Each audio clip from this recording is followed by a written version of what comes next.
आता असं आहे की भारतात भारतात भारतीय भाषा भारतीयांना येत नाही. आपली म्हणजे पूर्वीची व्यवहार भाषा संस्कृत होती. पण आता आपल्याला संस्कृत शिकवणार कोण? American professor. जे वास्तविक आपण जगाला शिकवायला पाहिजे ते जग आपल्याला शिकवणार. त्याच्यामुळे आपल्या मुलांना नाही येतो मातृभाषा. घरातलं जे आहे ते बोलतात.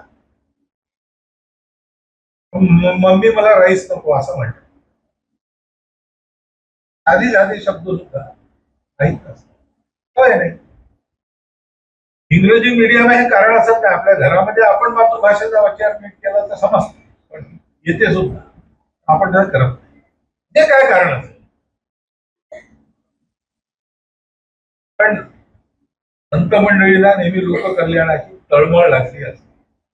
आणि म्हणून ठीक आहे, तुम्ही येत नाही तर आम्हीच इंग्रजी घेऊन तुमच्याकडे येतो असा विचार ते स्वाभाविक करतात. चांगलंही आहे, कारण आपल्याच मुलांना फक्त आपल्या शिकवायचं असं नाही आहे. हे जगासाठी तारणहार ठरणारा पसायदान ज्यात मागितला असा हा ग्रंथ आहे. सगळ्या जगाचीच आवश्यक जगातही पोहोचेल.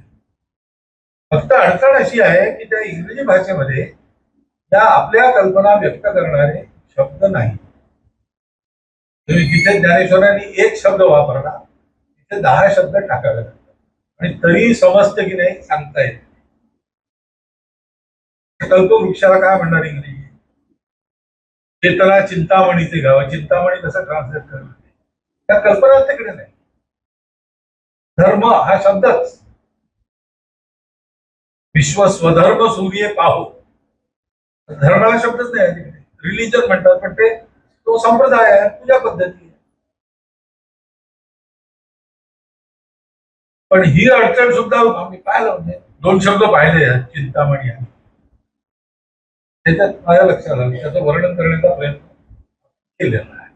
थोडीफार कल्पना येईल, पूर्ण येतच नाही असं नाही आहे. परंतु ती आल्यामुळे अशी बुद्धी होईल की त्याला ज्ञानेश्वरी वाचायची, मराठी शिकलं पाहिजे. मातृभाषेकडे लोक